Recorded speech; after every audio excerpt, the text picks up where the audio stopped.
বন্ধুরা আজকে রিভিউ করব পোর্ট্রনিক্স মিনি ওয়্যারলেস পাওয়ার ব্যাঙ্ক। তো এটা মূলত একটা ম্যাক্সেপ পাওয়ার ব্যাঙ্ক আইফোনের জন্য, বা তোমাদের অ্যান্ড্রয়েড ফোন যদি ওয়্যারলেস চার্জিং সাপোর্ট করে সেক্ষেত্রে এটা ব্যবহার করতে পারো। তো এটার সাইজটা এমনভাবে বানানো হয়েছে যে এটা আইফোনের পেছনে একদম ম্যাগনেটিক্যালি চিপটে থাকবে, এবং তোমরা ব্যবহার করার সময় বুঝতেই পারবে যে ফোনের পেছনে একটা পাওয়ার ব্যাঙ্ক লাগানো আছে।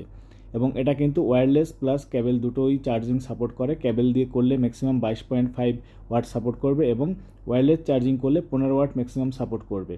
এর ডিজাইনটা খুব সুন্দর করেছে। এখানে একটা পাওয়ার বাটন রয়েছে, এছাড়া টাইপ সি এবং ইউএসবি আউটপুটও রয়েছে। আর বিল্ড কোয়ালিটি দারুণ করেছে। ইভেন এটা কিন্তু হালকা পাতলা ওয়াটার প্রুফ রেটিংও রয়েছে, এবং এটা হচ্ছে ওয়্যারলেস প্যাড। এখানে আমরা ফোন রাখলে কিন্তু ওয়্যারলেসে চার্জ হয়ে যাবে। এটা তাড়াতাড়ি চার্জও হয়ে যায়, চার্জ হতে 2 ঘন্টা টাইম লাগে। এবং এখানে দেখো আমি অ্যান্ড্রয়েড ফোন চার্জ করছি, ফাস্ট চার্জিং শো করছে।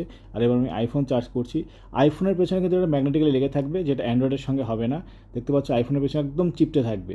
এর দাম পড়েছে 1500 রুপিস অ্যামাজন থেকে। আমি লিঙ্ক ডেসক্রিপশনে দিয়ে দেবো।